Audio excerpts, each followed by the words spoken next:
ရိသတ်များအလုံးပဲမင်္ဂလာပါရှင်ပရိသတ်များကိုကျမတို့ရဲ့ဖူးမြန်း channel ကနေပြန်လည်ကြိုဆိုလိုက်ပါတယ်ဒီ channel ကတော့ပရိသတ်များအတွက်ဇာတ်လမ်းကောင်းတွေကိုအမြဲတမ်းတင်ဆက်ပေးနေတဲ့ channel တစ်ခုပဲဖြစ်ပါတယ်ဒီနေ့မှလည်းပရိသတ်များနားဆင်ဖို့အတွက်အချွေခံပန်းဆိုတဲ့ဇာတ်လမ်းလေးကိုတင်ဆက်ပေးသွားခြင်းပါတယ်ရှင်ဇာတ်လမ်းလေးမစတင်ခင်မှာပရိသတ်များကကျမတို့ရဲ့ channel လေးကို like and subscribe လေးလုပ်ပေးသွားကြပါဦးနော်နောက်ထပ်တင်တဲ့ဇာတ်လမ်းကောင်းများစွာကိုသိရှိစေဖို့အတွက်လည်းဘေးနားနိုတီခေါင်းလောင်းလေးကိုနှိပ်ပေးသွားကြပါအောင်ရှင်။ဒါဆိုရင်တော့ဒီနေ့မှတင်ဆက်ပေးသွားခြင်းနဲ့အချွေခံပန်းဆိုတဲ့ဇာတ်လမ်းလေးကိုအခုပဲစတင်လိုက်ရအောင်ပါရှင်။ဘယ်စောနဲ့မှမအိတ်ချင်ဘူးအခန်းမဝင်တော့ဘူး။မဝင်လို့မရအောင်ခံတော့ငါတငယ်ချင်းအရင်ဆိုရင်ဝင်လိုက်ကွာ။ငါသားတွေကိုစိတ်မဝင်စားဘူးအေးစိတ်နေခြင်းနဲ့ကြားရီမင်းကဂေးလားကွာ။ဘာခန်းအောင်ရဲ့အထီးမခံနိုင်ဒေါသထွက်လွယ်တဲ့စိတ်ကချက်ချင်းထွက်လာပါတယ်ဟုတ်တယ်လေကွာယောက်ျားကွာနှာဘူးရင်နှာဘူးမဘူးရင်ဒူဒါပဲလေဒီမှာငါကောင်မင်းဒီအရွယ်ဆိုရင်အတွေ့အကြုံရှိသင့်ပြီကွာဟုတ်တယ်ဗါလေမင်းကမစွမ်းဘူးလားခန့်အောင်ကြားရဲ့စကားကိုဗလာဝင်ပြောလိုက်တဲ့အခါမှာတော့ခန့်အောင်လည်းမခံကျင်စိတ်ဝင်လာခဲ့ပါတယ်အေးတန့်ရင်ချကွာတန့်နေကွာတယောက်ကို30အနည်းဆုံးရေလောင်းထားတာကျေးဇူးပဲငါကောင်ခန့်အောင်ကြားရီကိုကျေးဇူးစကားပြောပြီးစိတ်တွေလှုပ်ရှားနေမိပါတယ်ယောက်ျားသားဖြစ်တာကြောင့်ဘေးလူအမြင့်မှာလူပြိုဖြစ်ပေမဲ့လည်းဒီကိစ္စနဲ့ခန့်အောင်ကမကင်းရှင်းပါဒါမဲ့လည်းထက်တလဲလဲတီရမတ်နုံထဲမှာနင်းနေတဲ့သူတော့မဟုတ်ပါဘူးခန့်အောင်အတိတ်တုန်းကဖျားနာမှာတွေးခဲ့မှုတဲ့တနခါမလေးကိုတတိယသွားမိတယ်အဲ့နေရအဖြစ်ပြက်ကဒီလိုပါငါပထွေးရကွာပထွေးကိုများအပိုးတွေလာပြောနေတယ်ခန့်အောင်အိမ်ပြန်နောက်ကြတာကြောင့်အမေရဲ့နောက်လင်ကစုံမဩဝါဒတွေချွေလိုက်တာကြောင့်စိတ်တူပြီးတော့ဆိုင်ကယ်နဲ့ပြန်ထွက်လာခဲ့တယ်တခွက်တဖလားလဲချထားတာကြောင့်ထွေထွေရီးရီးဖြစ်နေတယ်လို့ဆိုင်ကယ်စီးရင်လေတူတော့ခန့်အောင်ကစိတ်တူတတ်သူပြီးသူ့ဘာသာတိုက်နေတဲ့လေကိုတောင်စိတ်တူပြီးတော့ဆိုင်ကယ်ကိုထိုးရက်လိုက်တယ်ဆိုင်ကယ်ရက်ပြီးမှဆိုင်ကယ်ရက်လိုက်တာဖျားရှိမှဖြစ်နေတာကြောင့်ပို့ပြီးတော့စိတ်တူမိသေးတယ်လွတ်ပါကျမကမိမကောင်းပါရှင်တို့ထင်တယ်လို့မဟုတ်ဘူးဘယ်အပြက်မှများကိုအပြက်မှပါလို့ပြောမှလည်းဘာလဲကိုကြီးတို့ရဲ့ယူပါထူကြနေလို့ရေမရှမ်းမှုထင်းလို့လားစိတ်ကြိုက်ပမာဏကိုပြောလိုက်စမ်းပါကွာအဲ့လိုမိန်းကလေးမဟုတ်ပါဘူးရှင်သွားပါတော့တော်တော်စိတ်ရှုပ်စရာကောင်းနေတာကြောင့်ခန့်အောင်လဲစူညံနေရကိုကြည့်လိုက်တော့ခန့်နွမ်းနွမ်းလုံကြီးနဲ့အင်းကြီးဝတ်ထားတဲ့မိန်းမငယ်လေးအဲ့ဒီမိန်းမငယ်လေးရဲ့ဘေးမှာဝိုင်းနေတဲ့ယောက်ျားသား3ယောက်ကိုလည်းတွေ့လိုက်ရတယ်။ရှောင်ထွက်သွားဖို့ဆိုင်ကယ်ဆက်နိုးကမောင်းထွက်ပေမဲ့သူတို့နာကအပြက်ခန့်အောင်နှာခေါင်းနဲ့ရောက်လာတဲ့တနခါနဲ့လေးကြောင့်ခန့်အောင်ဆိုင်ကယ်ကိုအလိုလိုရက်လိုက်မိတယ်။ကဲပါညီမလေးရဲ့အဖေကညီမလေးကိုစိတ်တူလို့ဆူလိုက်တာပါ။ရှောင်မသွားပဲနဲ့အကိုနဲ့ပြန်လိုက်ခဲ့နော်။အိမ်ရောက်မှအဖေဆိုရင်ဒိုးမောင်နှမတွေဝိုင်းကြောကြမယ်။လာဆိုင်ကယ်ပေါ်တက်စိတ်ထဲရှိတာရှောက်ပြောပြီးတနခါမလေးကိုမျက်စိမိတ်ပြတော့သူမအားကိုတကြီးနဲ့ခန့်အောင်ရဲ့ဆိုင်ကယ်နောက်တက်လိုက်လာကဟိုကောင်နေလဲဦးကြောင်ကြောင်နဲ့ကြမ်းခဲ့ကြတယ်။ဘယ်ပြန်ပို့ပေးရမလဲ။တော်တော်လန်းလန်းတီမောင်းလာလိုက်ပြီးမှခန့်အောင်မေးလိုက်တဲ့အခါသူမဟာနင်းမသွားစရာနေရာမရှိပါဘူး။သွားစရာနေရာမရှိဘူးဆိုတဲ့အဖြေကြောင့်ခန့်အောင်စိတ်ပြက်ပြက်နဲ့ဆိုင်ကယ်ကိုရက်လိုက်တဲ့အခါမိန်းကလေးကပါဆိုင်ကယ်ပေါ်ဆင်းလာပါတယ်။အသားကဖြူတာမဟုတ်ပေမဲ့အသားခက်လက်လက်ဖြစ်ပြီးရုပ်ရည်ကလည်းကြည်ကောင်းပါတယ်။ဘားပေါ်မှာရှိတဲ့တနခါမျက်ရည်စည်းကြောင်းနဲ့ရော့ပြီးအမြင်မလှပေမဲ့တနခါနှန်းကတော့လှိုင်တက်နေကခန့်အောင်ရဲ့စိတ်ကိုလန်းဆန့်အောင်လုပ်နိုင်တယ်။ညဘက်ကြီးမင်းတယောက်တည်းရှောက်သွားနေရင်တော့ခုနကလူတွေနဲ့ထက်တွေ့ဦးမှာပဲ။နင်းချောက်တဲ့အကိုဟေးမငုံနဲ့လေ။နေတယောက်မြေကြီးပေါ်ထိုင်ကြပြီးငိုလိုက်တာကြောင့်ခန့်အောင်ဘာလို့ရမလဲမသိဖြစ်သွားပါတယ်။နေရပထွေးနဲ့နေတာပါအကိုပထွေးကနေကိုကြက်စီလို့နင်းထွက်ပြေးလာတာပါမင်းမေကဘာမှမပြောဘူးလားအမေရဲ့လေမနေ့ကလေးနဲ့ပြီးသွားတာပါအကိုဖြစ်မှာဖြစ်ရလေကွာဒါဆိုမင်းဘာဆက်လုပ်မလဲခန့်အောင်မေးလိုက်မှမျက်ရည်အပြင်းနဲ့နင်းကခန့်အောင်ကိုအာကိုတစီမောကြည့်လာတဲ့အခါခန့်အောင်ရှင်နဲ့ရင်ခုန်တန်တွေဝုန်းတိုင်းကျဲသွားပါတယ်နင်းကိုအခုကူညီပေးပါလားယင်ငါလည်းယောက်ျားတွေကယောက်ျားပဲလေနင်းရဲ့ငါ့ကိုမကြောက်ဘူးလားနင်းကိုယုံပါတယ်အကိုက နင်းကိုကူညီပေးတယ်လေ ခန္ဓာရင်မောရပြီဖြစ်ခါမတက်နိုင်တဲ့အစုံတယောက်တည်းနေတဲ့တိုက်ခန်းကိုခေါ်သွားလိုက်တယ်ခါတိုင်းဆိုရင်တောက်တန်စားတက်မှလာတဲ့အခန်းဖြစ်ပြီးတောက်ပြီးတာနဲ့ထပြန်တာကြောင့်အခန်းကိုတကူတကမရှင်းထားပဲအခန်းကညစ်ပတ်နေတယ်နင်းရင်ဆုံးရှင်းလိုက်မယ်အကိုလုံးလိုက်လေတပြက်စီးနဲ့ကော်ပြားပင်နားမှာထားလိုက်ရင်အနောက်ကိုဝင်သွားလိုက်တွေးလိုက်မယ်ခန္ဓာအနောက်မီးဖွင့်ပေးရင်ပြောလိုက်တဲ့အခါနင်းကအနောက်ထဲကိုဝင်သွားပါတယ်ဆွင်ကားနေတဲ့တင်ပါဝိုင်းဝိုင်းနဲ့လမ်းလျှောက်တိုင်းနေတုံမြင့်တုံဖြစ်နေတဲ့တင်းဆိုင်တွေကိုလိုက်ငေးကြည့်ပြီးတော့သူ့လဲစိတ်တွေလှုပ်ရှားလာရတယ်ခန္ဓာလည်းသူများသားသမီးကိုဖြက်စည်းခြင်းစိတ်မရှိတာကြောင့်သူ့ရဲ့စိတ်တွေကိုသာမနှဲပဲထိမ့်ချုပ်ထားလိုက်တယ်ခဏကြာတော့နင်းကကြည်ကောင်းအောင်တန်ရှင်းရေးလုပ်ပြီးတာကြောင့်ခုံမထိုင်ပြီးတော့အမောဖြစ်နေတာကိုတွေးလိုက်ရတယ်ခန္ဓာလည်းနင်းရဲ့အနာကိုသွားပြီးဘေးမှာဝင်ထိုင်လိုက်ကနင်းကိုခေါ်လိုက်ပါတယ်နင်းငြိမ်လိုက်လားအကိုလာထိုင်တာတောင်တည်သေးရဲ့လားနင်းသိတာအခုညတော့ကြောချစရာနေရာတကူရပြီကိုအခုလိုတနာစိတ်ကင်းတဲ့လူကောင်းနဲ့တွေ့ရတာနင်းပြော့လို့ပါတနာကင်းတယ်ဆိုတဲ့စကားကြောင့်ခုနကတွိုင်းလက်တဲဝင်သွားတဲ့ခန့်အောင်မလုံမလဲဖြစ်ပြီးစကားလွှဲလိုက်တယ်အကုန်ရှင်းနေပါလားဟုတ်တယ်အကိုနင်းမြန်ရှင်းလိုက်တာအခုကျေးဇူးတင်ပါတယ်နော်ရတယ်နဲ့ဒီမှာငါတော့ဒီမှာအခန်းတော့ဒီတိုက်ခန်းမှာမင်းတယောက်တည်းအေးစင်းနေလို့ရတယ်အကိုကရောဘယ်မှာနေတာလဲအမေနဲ့နေတယ်ဟဲ့ဒါငါလာတောက်နေကြနေရမင်းစိတ်အေးနေဒါငါဖေထားပေးခဲ့တဲ့တိုက်ခန်းလေငါပိုင်တာကျေးဇူးတင်လို့နင်းမပြောစရာစကားမရှိတော့ပါဘူးအကိုရပါတယ်ကဲငါသွားရမယ်ခန်းအောင်လည်းပင်ပန်းနေတာကြောင့်အိမ်ပြန်ဖို့သာစိတ်အားထက်သန်နေပါတယ်ဒါမဲ့ရုပ်ကြီးတဲတဲထန်ထန်ရွာသွန်းလာတဲ့မိုးကြောင့်ခန်းအောင်မိုးအတန်ထွက်ဆဲမိတော့တယ်ဟာဒီမိုးနဲ့တော့ကွာခန်းအောင်ဆဲပြီးမှနင်းကိုအားနာသွားပြီးအော်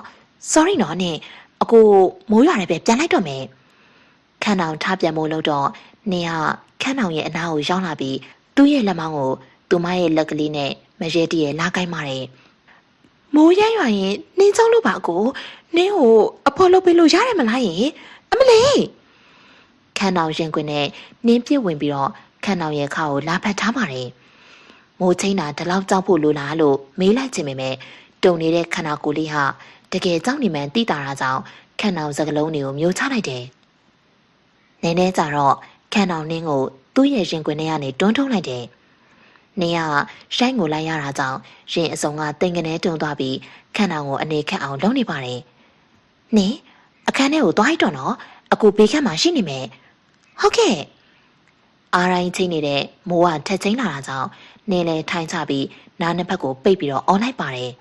ခန်းအောင်လည်းတက်ပြင်းချကနင်းကိုဆွဲတူပေးပြီးခုံမှာထိုင်ခိုင်းလိုက်တယ်နင်းမေကဖောက်ပြန်လို့ဒီလိုညမှာပဲအဖေနဲ့နင်းနဲ့အမေကိုတမီးနဲ့လိုက်ရှာခေါ်ခဲ့ကြတယ်ဒီလိုပဲမိုးရွာချပြီးမိုးတွေချင်းလျှက်စည်းတွေလက်နဲ့အပင်ကြီးကြိုးချလာပြီးတော့အဖေကလေနင်းရဲ့နင်းဆက်မပြောနိုင်မျက်ရည်ကျလာချိန်ခန့်အောင်နင်းကိုသူ့ရဲ့ရင်ခွင်နဲ့ဆွဲပတ်ထားလိုက်တယ်အရိုင်တုံးလေးပြစ်ပုံရတဲ့နင်းရဲ့ရင်ခုန်တန်းကိုခန့်အောင်အတိုင်းသာကြားနေရပါတယ်မိုးတန်နေကြတယောက်နဲ့တယောက်ပြိုင်တူခေါ်မိပြီးအကြည့်ချင်းစုံတော့တယောက်ရဲ့ဆန္ဒကိုတယောက်ကနားလေတယ်လို့ခန်းအောင်ရဲ့လက်ကနင်းရဲ့ရင်ဘတ်ပေါ်ကိုရောက်သွားပြီးနင်းကနူးညံ့တဲ့အကြည့်နဲ့ပြန်ကြည့်လာပါတယ်ဟိုနင်းမကြိုက်ရင်လူတယောက်ကိုချစ်မိဖို့အချိန်အကြာကြီးမလိုဘူးအကိုနင်းကိုချစ်တယ်နင်းရဲ့ခန်းအောင်နင်းကိုတနာခယူနာနဲ့ချစ်မိသွားတယ်လို့နင်းလည်းချစ်တယ်ဆိုတော့မြင်မြင်ချင်းအချင်းဆိုတာကိုနှစ်ယောက်စလုံးလက်ခံလိုက်ရတဲ့အချိန်ဖြစ်ကတယောက်ရဲ့သွေးသားကိုလည်းတယောက်ကရယူသိမ်းပိုင်းလိုက်ကြတော့တယ်ခန့်အောင်ထတော့သွားကြမယ်ဟေးအေးခန့်အောင်လည်းကြားကြီးရဲ့လောဆောင်မှုကြောင့်တနခါမလေးစီကိုရောက်နေတဲ့အတွေ့တွေကိုရက်တန်းပစ်လိုက်တယ်ဒါမဲ့ချစ်ရသူဖြစ်တာကြောင့်နင်းကိုတွေးမိတာနဲ့နင်းနဲ့အတူကြောဖြတ်ခဲ့တဲ့အချစ်နယ်ကိုဘယ်မင်းကလေးနဲ့မှမကြောကျင်တဲ့စိတ်ကပြန်ဝင်လာခဲ့ပါတယ်ငါမဝင်တော့ဘူးကြားစီဟာအချောက်ပြောပြပြီကွာလိုက်ခဲ့စမ်းပါဆိုအဲ့ဒီကောင်ကိုစော်လေးတွေပုံပြလိုက်စမ်းပါကွာဗလာလက်ဝဲဆောင်နဲ့သူ့ရဲ့လေပင်သူခုတ်ပြပြီးအာမခံတယ်လို့ ကြားရလဲဓာတ်ပုံသုံးပုံပြတာကြောင့်ကြီးလိုက်တဲ့အခါမှာအဲ့ဒီပုံတွေကမိန်းကလေးကြောင့်ခန့်အောင်မျက်လုံးအစုံပြူးကျင်သွားရတယ်။နင်းခန့်အောင်နင်းဆိုတဲ့နာမည်ကိုရင်နာနာခေါ်လိုက်တော့ကြားရင်နဲ့ဗလာခန့်အောင်ရဲ့လက်မောင်းကိုဝိုင်းထိုးကြတယ်။နင်းဆိုတာဘာတူလဲငါတို့ကိုပေးမသိတဲ့မင်းစော်လားငါဒီတယောက်နဲ့အခန်းဝင်မယ်ခန့်အောင်ပြုံးရည်နေတဲ့နင်းရဲ့ဓာတ်ပုံကိုပြပြီးပြောလိုက်တယ်။မင်းသဘောဆိုတဲ့ကြားရင်ရဲ့စကားကြောင့်ခန့်အောင်လည်းကြားရီကိုကျေးဇူးတင်စကားပြောလိုက်တယ်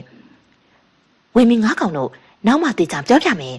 ။ကြွေကနေတကားဖွင့်တန်ကြောင့်နင်းရဲ့ခန္ဓာကိုယ်လေးစက်ကနေတုံသွားက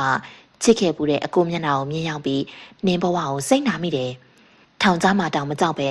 နင်းဘဝကိုတန်ဖိုးထားခဲ့တဲ့နှင်း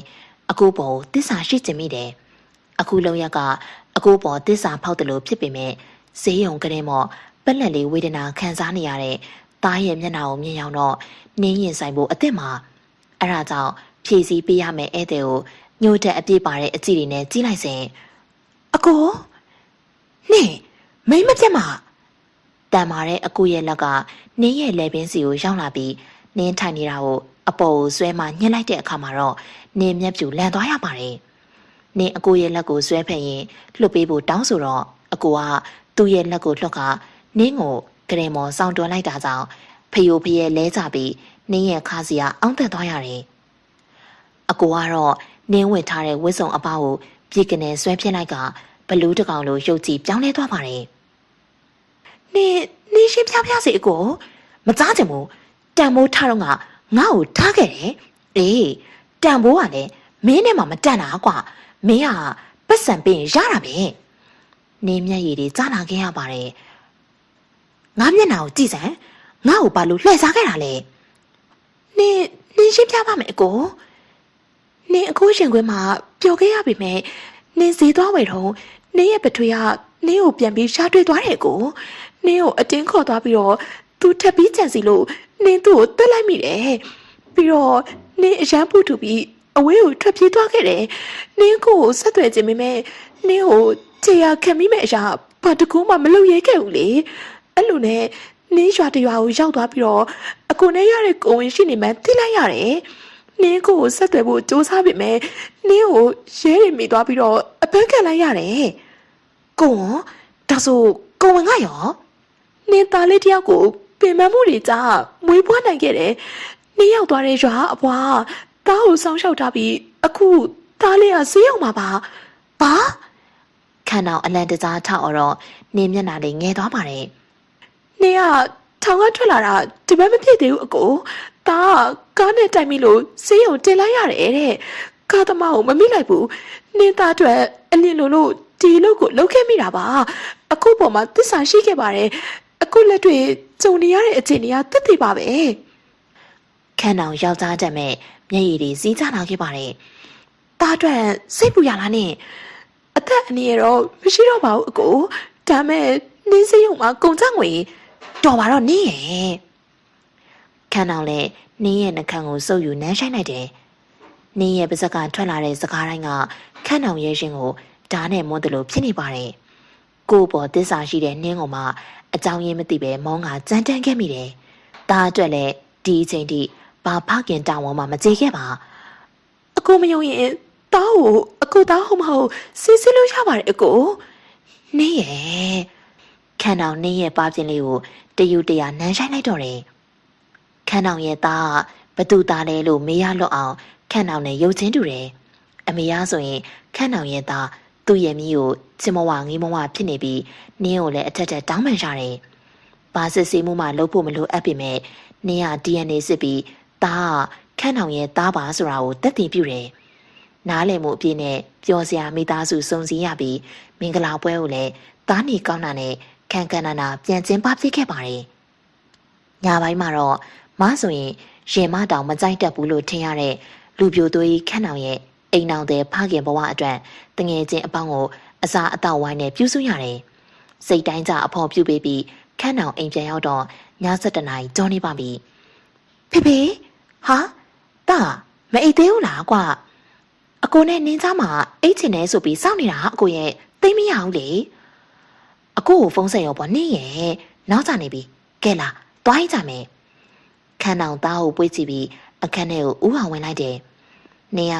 မပွေပဲလမ်းလျှောက်ဝင်ခိုင်းမိမယ်ရှင်းနေပြစ်ကနေသားရဲ့ခန္ဓာကိုယ်ကတစ်တီးလေးဖြစ်ပေမဲ့သားဟိုငယ်စဉ်ကလေးကမပွေခဲ့ရတာကိုတွေးပြီးတော့ခန်းအောင်လက်ကမချရပါပစိုးတက်တဲ့အမြန်လဲဝက်ပြီးသားရဲ့ဘေးမှာဝင်အိတ်ကနေရလဲသားရဲ့တစ်ဖက်ချက်မှာဝင်အိတ်လိုက်တယ်နှစ်ယောက်သားရဲ့လက်ကလေးကိုကင်ပြီးပုံပြင်ပြောပြရင်းနဲ့ချင်မဝဖြစ်ရပြီးသားအိပ်ပျော်သွားတော့နေရမျက်ရည်ကျပါတယ်နင်းရဲ့သားလေးကတိတ်ကိုတနာဖို့ကောင်းရှာတဲ့အကိုအဖေဆိုတာအခုမှသိရတယ်လို့အမေရဲ့ရင်ခွင်မှာကြီးပြရတာလည်းမဟုတ်ပါဘူးနင်းသားအတွက်ပြင်မစီနိုင်ဘူးကိုရဲ့ခန်းအောင်လဲသားတို့မှဆိုလို့ဖြည်းဖြည်းထပြီးတော့နင်းဘက်ချမ်းကိုသွားကကရင်အောက်မှာဒူးထောက်ပြီးနင်းရဲ့လက်မောင်းသားလေးကိုငုံနှံလိုက်ပါတယ်အကိုတို့သားပေါ်မှာတာဝန်ကျေကြမယ်နဲ့အကောင်းဆုံးမိဘတွေဖြစ်အောင်လို့စူးစမ်းကြမယ်အကိုကဥဆောင်ပြီးစူးစမ်းပါမယ်ခန်းအောင်ရဲ့ကတိစကားကြောင့်နင်းရထတိုင်ပြီးခန်းအောင်ကိုကျင်းလိုက်ကနင်းကိုကျေးဇူးတင်ပါတယ်အကိုနင်းဘဝကိုရောတားကိုရောအခုလက်ထဲကိုအပ်ပါမယ်စိတ်ချပါနင်းရဲ့ခန်းအောင်နင်းကိုပွေးစီပြီးတော့နင်းရဲ့လဲတိုင်းလေးကိုခက်ပြင်းပြင်းနမ်းဆိုင်လိုက်တယ်ကိုတို့သားလေးအဖော်မမဲအောင်လို့နောက်ထပ်ကလေးတယောက်လောက်ယူရအောင်နော်နင်းအကိုသားအတွက်တောင်းဝင်ကြည့်ခြင်းနဲ့ဟာအကိုကလည်းသိလဲတာပဲနင်းကရှက်မျက်ဆောင်လေးထိုးလာတာကြောင့်ခန်းအောင်လေးရီမောပြီးနင်းကိုပွေကရေချိုးကန်းထဲကိုခေါ်သွားလိုက်တယ်နင်းဟုတ်ကိုနင်းကအကိုအတွက်ပန်းပွင့်နေပဲနင်းကအကိုကြွေချခဲ့တဲ့ပန်းမှာအကိုရဲ့ရှင်ခွင်မှာပဲကြွေခဲ့ရတဲ့ပန်းလေးပါအကိုနင်းကဒီလိုလဲပြောတတ်တယ်နော်အော်ပါဇက်ပိုင်ရဲ့ပြောလို့ရတယ်လေအကိုရဲ့ဟောဒါဆိုရင်ထဲကမပါဘူးပေါ့ပါရာပေါ့ကိုရဲ့နင်းကိုသိချစ်တာပါမိန်းမတယောက်က